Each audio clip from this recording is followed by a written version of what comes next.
came in the 80s and 90s, we did not have the time to sit and wait. It came like a storm, and it happened like so. There were animals that were doomed and cornered into small pockets of forest. By the year 1984, the Sabah Rhino and Wildlife Conservation Commission was launched, known as SRWCC. Many of the Sabah Wildlife Department officers who are now serving had been there before. They were then 16, 17, like Ahmad, he was 16 when he was capturing rhinos in Kinabatangan. And then we have, in Sabah, we have captured 10 animals. Some of them were put into a trial of captive program.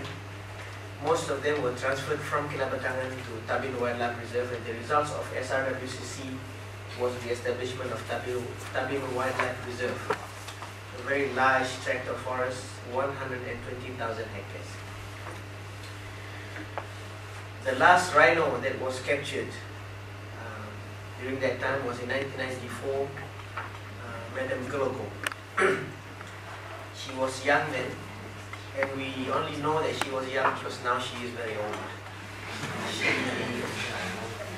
might be in her 30s, early 30s, but in rhino terms that is very, very old. She could die anytime, and we are now, I'll talk more about this. We are now considering to bring her back from Tabin to zoo locally. And then there was a silence for a long time on rhino conservation. It only started in 1995 when the first rhino survey was done in Tanah Valley. There were multiple more. And in 1998, SOS Rhino came to Sabah. Fifi was then working with SOS Rhino as well. It was in early 2000. And they wrap up the operation in Sabah in 2007. By the end of the operation of SOS Rhino in Sabah, there was a workshop in 2007. All of the stakeholders were brought together, and the conclusion of the 2007 workshop was to bring all wild rhinos closer in one area to let them breed. We believe that at that point, we do have rhinos in the wild, but they are scattered around. They cannot meet the usual way of communication using pheromones, and vocalization do not work anymore in the forest because they're so far apart. And for Puntung, the one that I'll talk about, we've been monitoring her site since 2004, and there was no overlapping of home range between her home range and the others. She was there all alone, and she is a female. And then in 2008, Tabin Wildlife Reserve was selected as the site for this designated area. And then in February 2008, the Sabah Development Corridor adopted the Rhino Rescue Program. There was money from the federal government, 8 million ringgit, to set up the first Borneo Rhino Sanctuary building. It was then broken down into two packages, Package A and Package B. Package A is an access road from now road to the core area to the BRS, and Package B is to build the actual paddocks and night stalls. Something happened. The remaining 1 million is for the road, and the remaining 7 million is now lost. We don't know where it went. So that's the but. Borneo Rhino Alliance, that we now know as BORA, we have an office here. It evolved from SOS Rhino, and then there was SOS Rhino Borneo. We changed the name to SOS Rhino Borneo for SOS Rhino to become a local entity, a local NGO, and then we changed the name to BORA in 2009. There are various reasons. There are 4 board of directors. Datuk Dr. Dipin is the executive director. Cynthia Ong director. Isabella Canas is the director, and I'm now chairing BORA since 2008. BORA has an office and it operates in Tabin Wildlife Reserve. We have 22 staff in Tabin, including one permanent vet. The vet we have is Dr. Zainal Zahari Zainuddin, who probably among rhino workers is the best vet in the world, who have handled the most number of Sumatran rhino. Now, in 2008, when we wanted to start the program, there was only one rhino in the paddock, that was global. But in 2008, a male rhino walked out of Puntung Forest Reserve into an oil palm plantation. We were then busy with many things, Borneo species program, and that was in August. You know that in August there are a lot of international conferences, and many of us have been attending conferences at that time. I was in KK, and we received frantic emails from friends saying that there's a rhino coming out of the forest, and refused to go back to the forest. But he was very tame. You can lure them with food, give them bread, chicken wings. The only option at that time was to capture her and put her into the paddock in Tabin. Basically, Tam was monitored by the WWF in Puntung Forest Reserve for over a year. Logging was still taking place in Puntung Forest Reserve then, and loggers were having handing food to him along that year. And then he was lured into a crate, not pushed, just lured, using leaf. And then we had no choice but to start the program. Now we have a rhino in the paddock, but it was a bull. What can you do with the bull? The problem with Tam was he was injured. The front leg, the right front leg was snared, and the gash was very big, just all around the ankle, and it healed for many weeks. After many weeks, we were so concerned about him, and the food was not so good because he was kept in the paddock for, I think, for 2.5 or 3 months. Like if this is the sole of Tam, you can almost push your palm inside the sole. There's an empty gap there because he did not have the access to wallow. When we let him to go to the wallow, because we were waiting for funding to set up the paddock, we did not have paddock then. So when he was led into the wallow, the sole healed naturally. Galgok.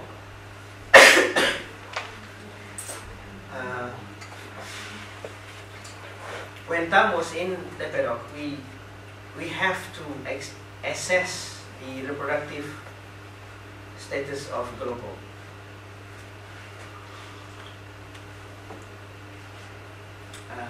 With the help of the Institute for Zoo and Wildlife Research in Berlin, they came and did the reproductive assessment. Of course, Galgok was given hormonal treatment twice. This is the second one in this picture, and she was given perhaps the highest dose to super ovulate her. This is the same in human. When an animal or a mammal is super ovulated, the follicle will grow into many ova, and perhaps they will release more than one, perhaps up to 5 ova. And this exercise was to actually super ovulate her and see how many ova that she develops. The amount of time spent for this ultrasound was 3.5 hours in 2 days. So you can see that it's a serious job. This is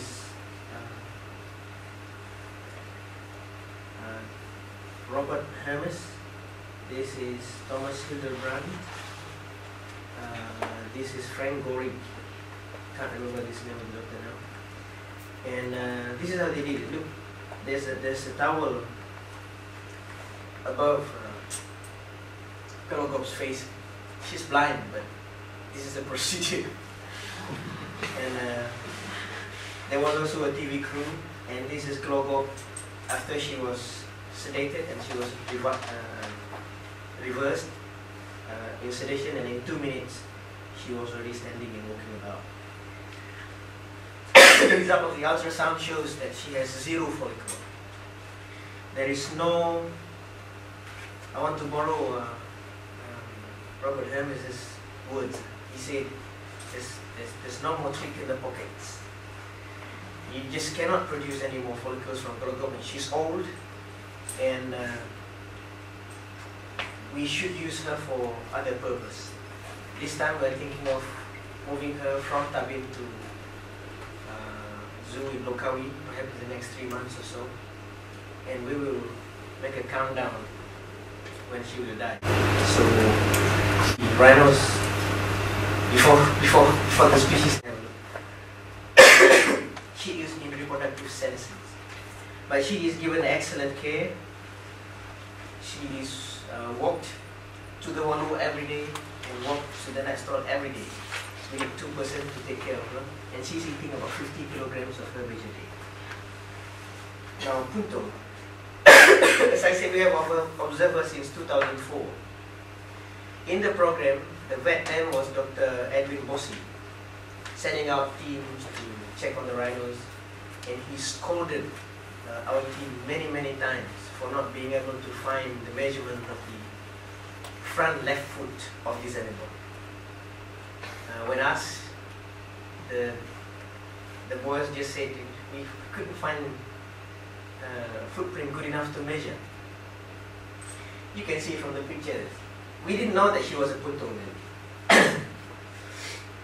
Only in 2007 when our boys went into the forest and took a picture of her wallowing, and then walked out of the wallow, and one of the foot was hanging like this.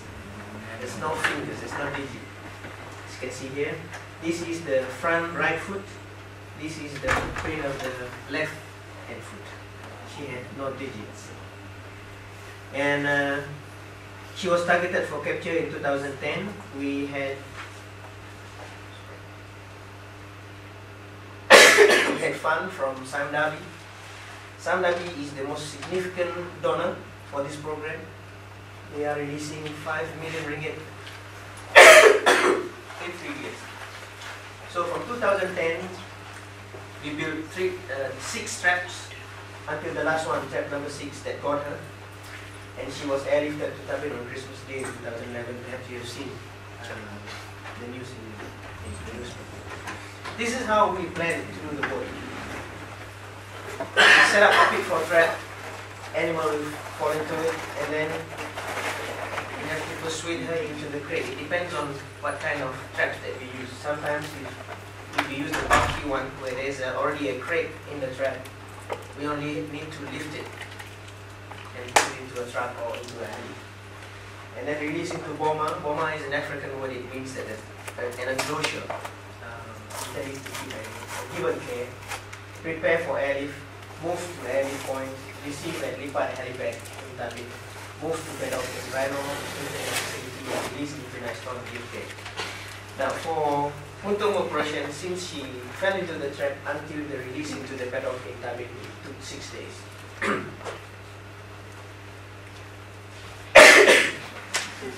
This was what happened on the 18th. I went home for 2 weeks, family vacation. It's not actually a break, it's to visit people. And I just returned to Kota Kinabalu in the night of the 17th. And you can imagine if you have left your house for 2 weeks, there's no food in the fridge. So breakfast was TV. This is Lonia, the admin officer of Dora. She's now upgraded into a general manager of whatever it is. There were a lot of phone calls. First was from the field. We had 2 rangers checking the trap. It was at 7 AM and they were there already at 7 AM, and there was a rhino inside there. luckily it was a bridge very high. From there you can actually see the mobile the communication tower in Tabin.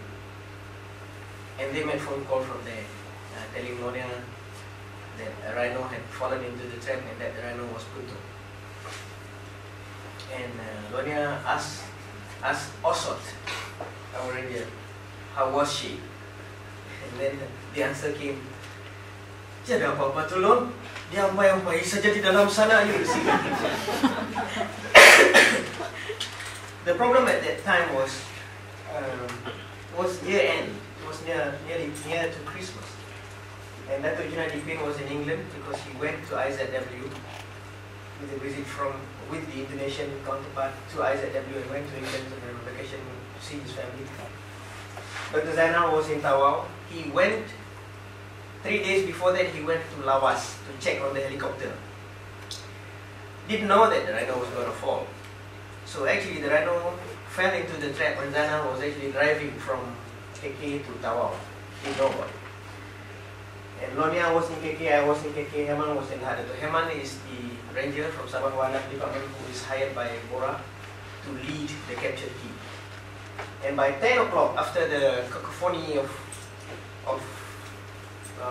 joy and happy that Puntung was already in the trap, by 10 o'clock you cannot find anybody in Tabin Wildlife Reserve.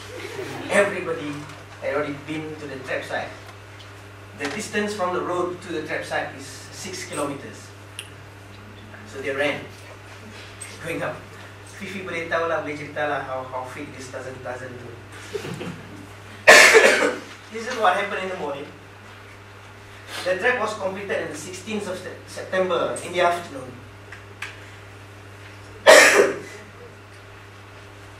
Three times, and she was there on the third check-in on the morning of the 18th.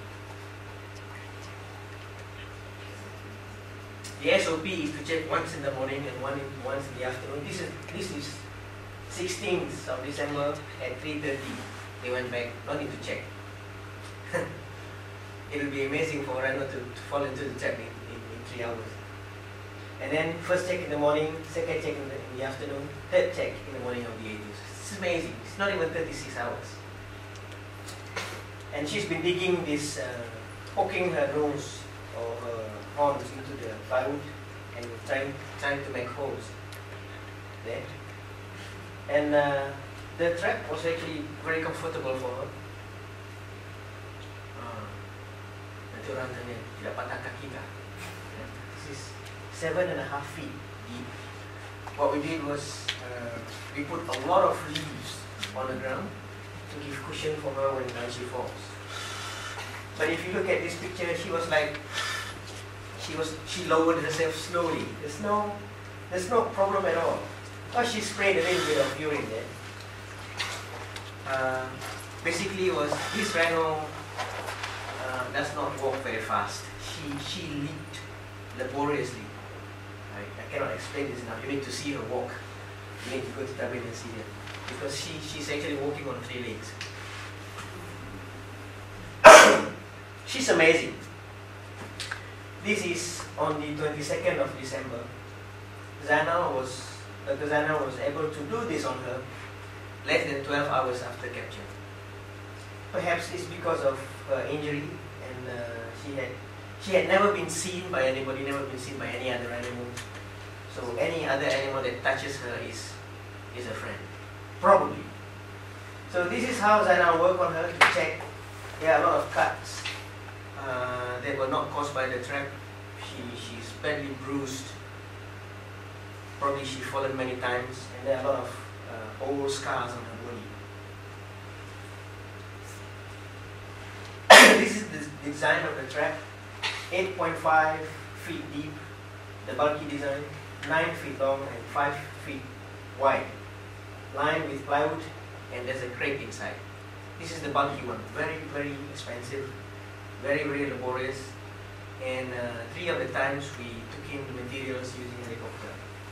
The simple design which evolved after the first ones, and this one actually built near waterways where the river is.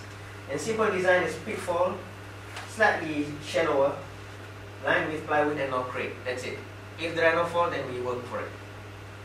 And it is not intended to be on the lowland. We're taken in by manual labor.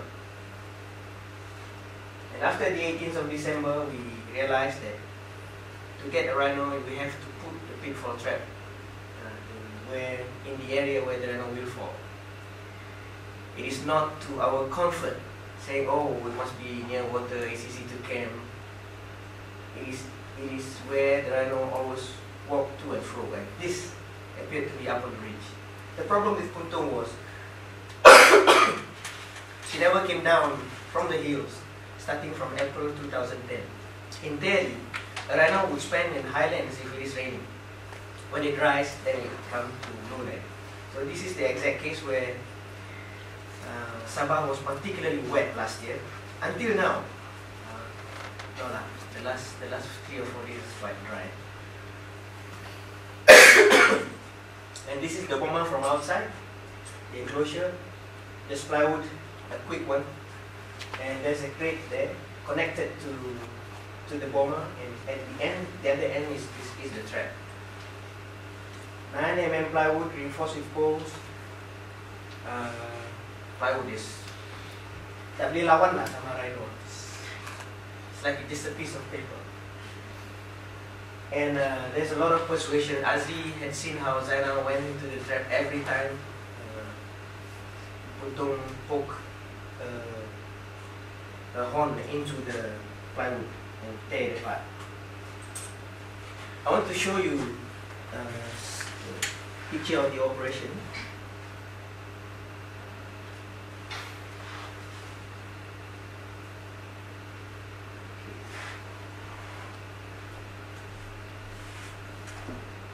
Go here first.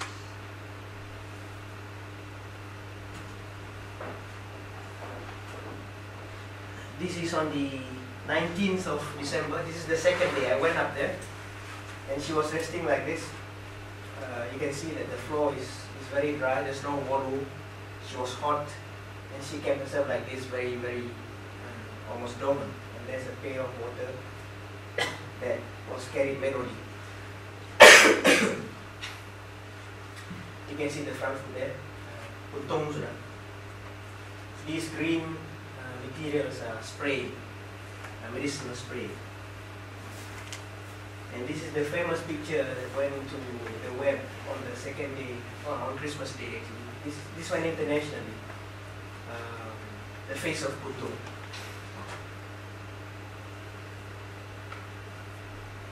And then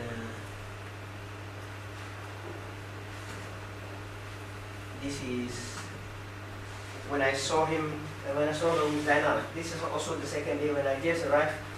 It was 1 p.m. She was already like this. Well, she was like this when the moment when Zainal touched it.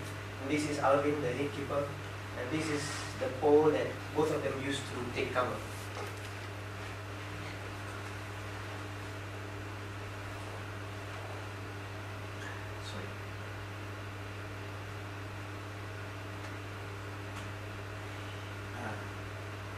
You need to get very close to her,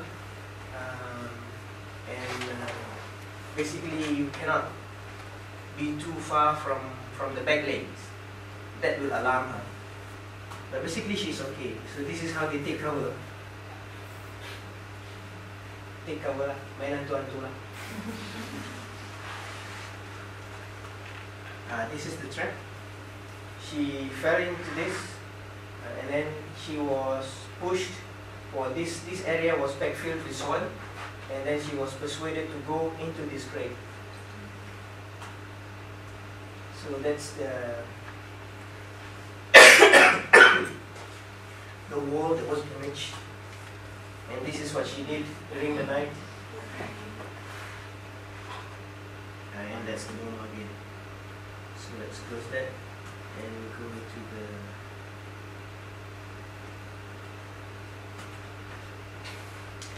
Okay, just sit down. This is Camp Malambabula, the camp that we used for 20 months to monitor this rhino. It's already very clean.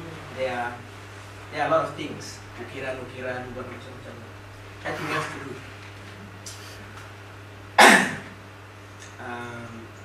By this time, Puntung was already in the crate, and now they are building another crate to put her for the heli lift.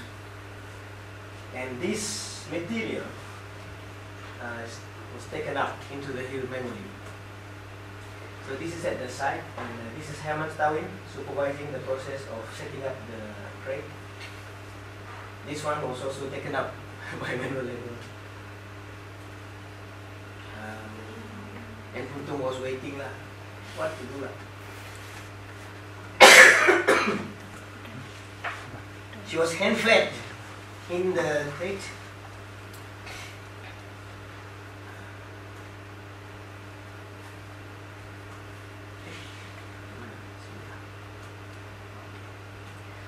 And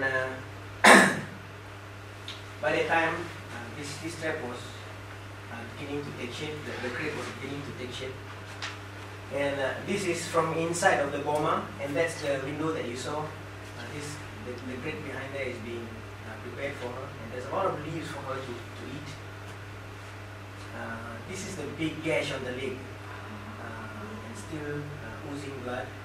This is not from the trap, but you see, partly healed. I don't know what was the cause. Huge gash. And she can be made to sit anytime. You can stroke her and she will sit.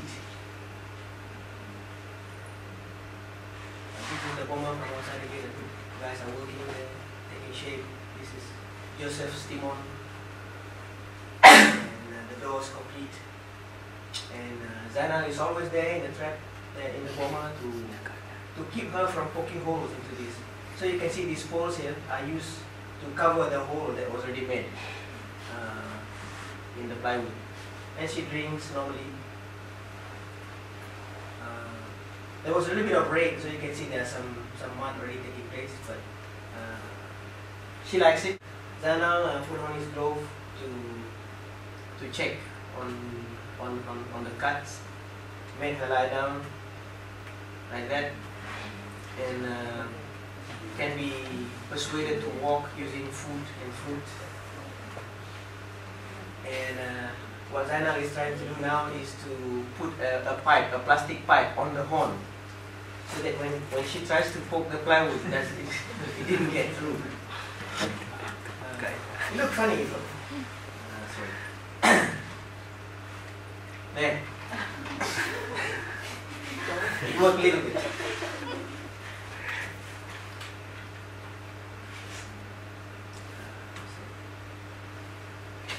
Alright, there she is. And she likes to do this, following. And all of this time, during this time, people are working outside and inside. Take food for her. What is this? You don't want you to go by yourself, right? Begini, kan? There.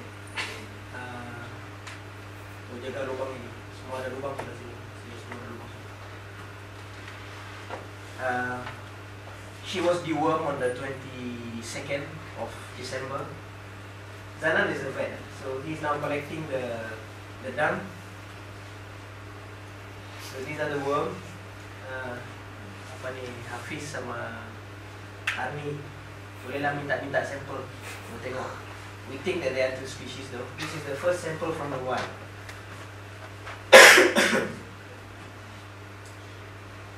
She can get close to anybody, only that she doesn't speak.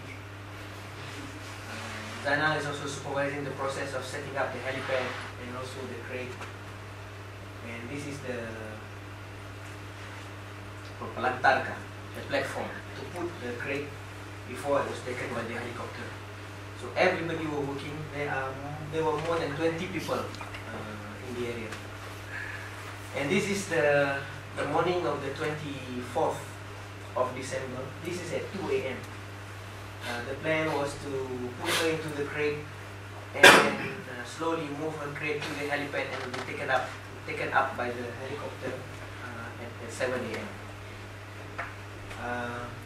it rained from the morning of the 24th up there on the hills. We did not have rain in Tabin. I was in Tabin with my family and all of the other guys, including Dr. John. So they are working here at about 2 a.m. preparing the crate and pushing the crate like this. Many of them there. So this is completely manual labor. During the operation of translocation of rhinos in Indonesia and Peninsular Malaysia in the 80s, this is how they did it. And they push animals like this for many kilometers. But people nowadays are not that strong anymore. So this is about maybe 3 a.m. Azri was there. I sent Azri on the 22nd, kan Azri? Yeah. 22nd, and purposely to document this. There's no other documentation except Azri from Azri's. These are Azri's pictures. Main duduk sudah.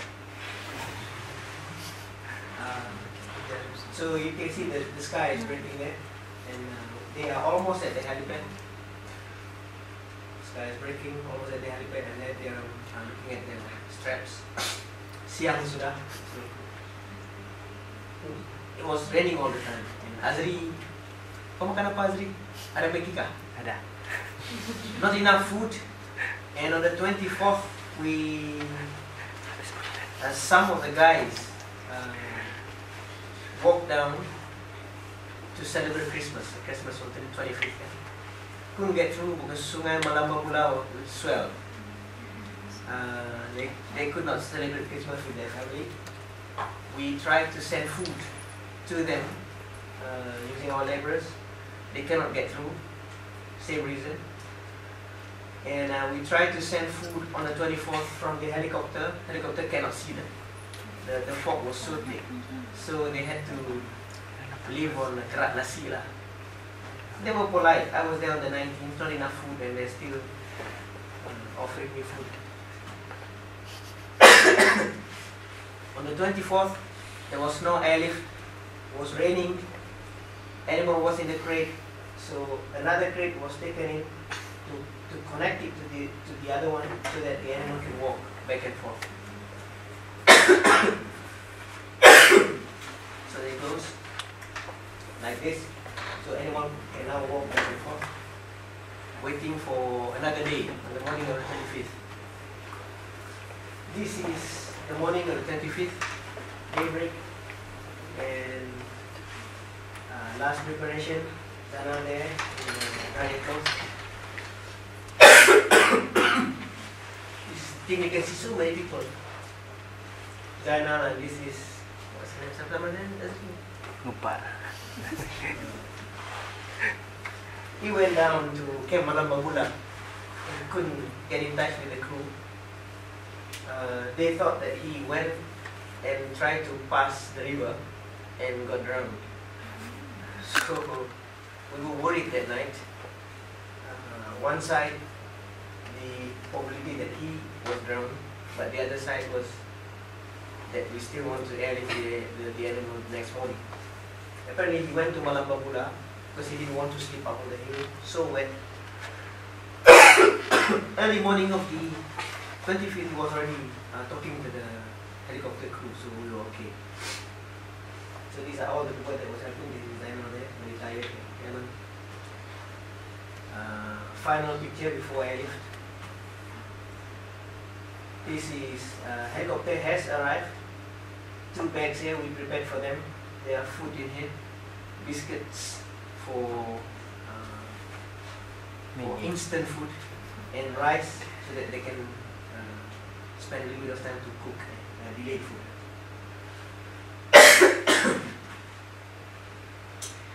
This is in the morning of the 24th. What happened on the ground? We were in Tabin comfortably. This is the helicopter that was going to be used for the airlift sky crane. You can see that this is the jet engine. It's very fast, and there's 40 feet across blade, 6 blades, and the length here takes the fuel. We can take up to 4 tons of fuel. And this is a smaller helicopter that is used for observation and control. So Pak Jenal with my son. It's a huge helicopter. I've never seen it because it's not here. This is Raymond setting up the camera to take the view. This high definition camera. Take the view of the cable and airlifting the rhino. But on the 25th, the camera was switched on, but not the record button was not pushed, so we have no picture. This is the end of the cable, which will airlift, will be connected to the straps on the crate, and this cable is 330 feet. So from the crate to the helicopter is 330 feet. So the helicopter will be hovering quite far from the ground level. It gets down, and the downdraft will cause a lot of trees to break. This is also a preparation in the morning. That's John and the captain there. Huge helicopter. And then it was airlifted. You see the airlift after this. This is in the morning of Christmas. Look, the stand there. Look, the other guys, and this is Marayu Paranos. This is the truck that we used to transport her for 2 kilometers from helipad to the paddock. Manually slanted into the door. This is the door of the paddock. Been waiting for her for many days. This is food. And put some more grass before the door was open. Then the door was open. She was sitting inside there. And this is Alvin, who made acquaintance with the rhino on the first day, and he is now asking Puntung to stand up and reverse. No! Of course, she cannot go in front. So she stood up and examined everything, sniffed everything. There are a lot of bananas in the field. Then she started reversing. Yeah. She has amazingly long tail. So Abdul was saying, here, sini. She reversed, took the first step, so you can see the Puntung there. She never used this leg in the paddock. This is rubber mat. That's the water there, ready to be given to her. She went around the paddock, checking, vocalized a little bit, went to Alvin. Alvin can pass through this. So this okay. Let's sand that. And she took the first bite. So this is not even 10 minutes after was released from the crate, after the airlift, after all the shouts of mostly drunk people. It was Christmas Day, and they had booze in the night. Now what to do? So she ate normally, she drank, and then she toppled this water bucket. Again, this is on the. I think we finished the picture there. So she's now in the paddock in Tabin.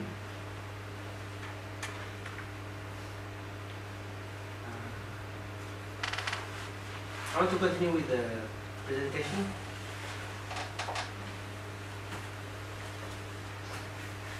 Right. What now? What to do now? When we had many meetings after Puntung was in the paddock, people were asking, especially journalists. There was a big group of journalists who came to Tabin on the 12th of January. The question was, when will Puntung get married? It is certainly a very difficult question to answer, but basically when you've been waiting for this for so many years, and that's the very obvious question. Now we need to condition her, train her, observe her. This is Dr. Zainal taking blood sample from Puntung. This is the best point to take blood sample. Just with local anesthetic and put the needle, and then just take it a little bit, and then blood will flow. You can take as much as you want. This is Puntung in her paddock. She's not. She does not have access to wallow yet. So this is a shower That's how she sleeps. She would go to this automatic water drinker, drink the water, and then she will feel that there's water coming down from the sky or somewhere. And then she will lie down like this, pull herself down. When to breed? Who would be the husband? The obvious candidate would be Tam, because he's only next door. Tam was electro-ejaculated 3 times now. He is fertile, he produces sperm, but low quality, and very few viable sperm.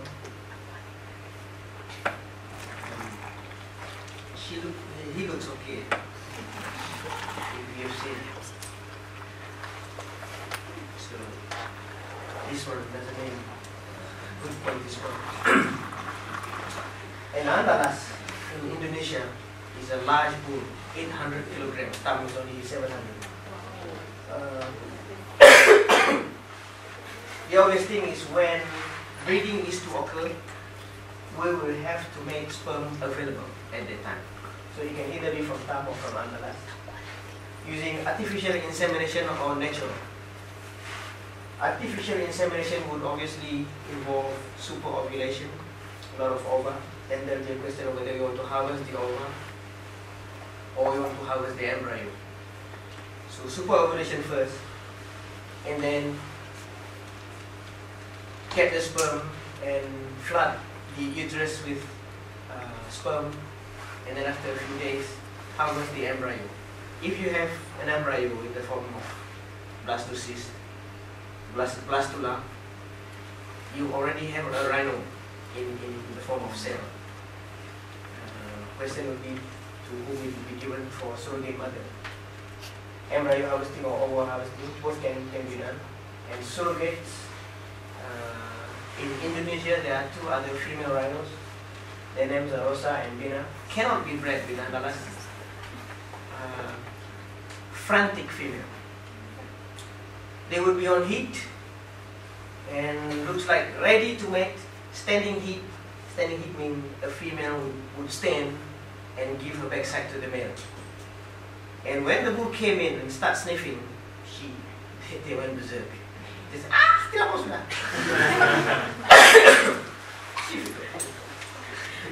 And Ratu, the other female, is now pregnant.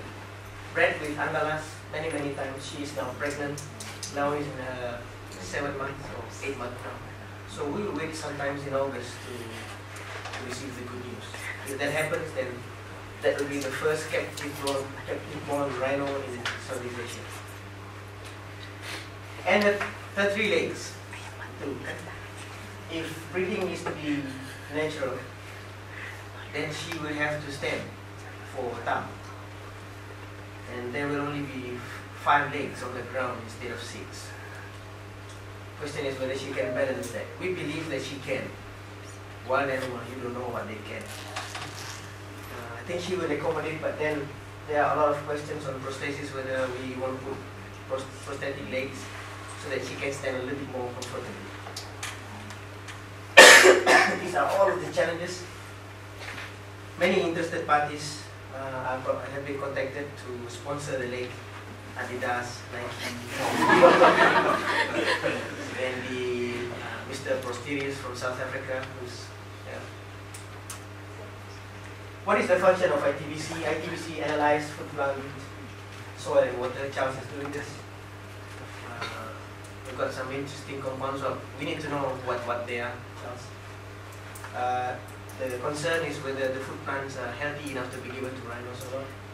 And we have given office space for Bora, students project. At this moment, we believe that projects on rhino is not a good project for students. We have only 3 animals, and who knows in the wild. But basically, the indirectly linked to rhinos are good projects, and there might be some sponsors for these projects. And before I end this talk, this is basically the driving force behind the activities. This is the Global Management and Propagation Board of the Sumatran Rhino. I would like to introduce them to you. This is Pak Hadi Ali Kodra, Professor Hadi Ali Kodra from WWF Indonesia, Petra Keshma from Germany. I think she is now with the Rhino Forest Foundation. Pak Widodo Ramono, Executive Director of Yayasan Pada Indonesia. This is Suzialis, Executive Director of International Rhino Foundation. This is Terry Roth, a vet in Cincinnati where 3 rhinos were born in captivity. Dr. Nan Schaeffer, been with us for so many years, now going on with other species of rhinos. Dr. Zainal, our vet. Dr. Muhammad Agil from Bogor Institute of Agriculture, a vet. Dr. John P. Jibab Talukda, Chairman of Asian Rhino Specialist Group. This is Dr. Dedi Chandra, resident vet at Y Campus, where they have 4 rhinos now. That's me. And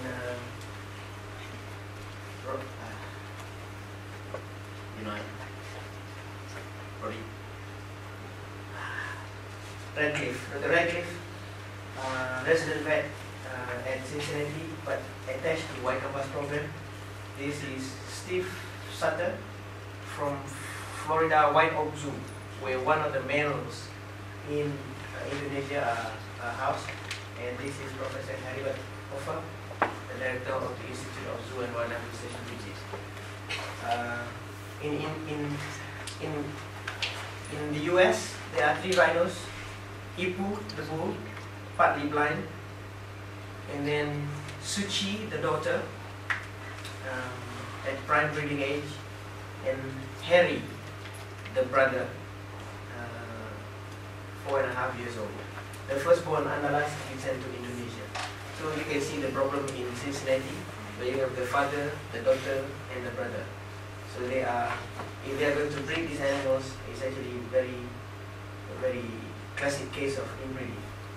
Now, scenario in Indonesia, they have Andalas, which is representing the blood of Ibu in Cincinnati. So there's no need for moving animals between the United States and Indonesia. And 3 unrelated females. But whenever those females will give birth, for the case of Ratu this year, then if she will give birth to a female rhino, then she might have to be bred with the father. And same case in Malaysia. If Tam makes Puntung pregnant and they have a daughter, then there's no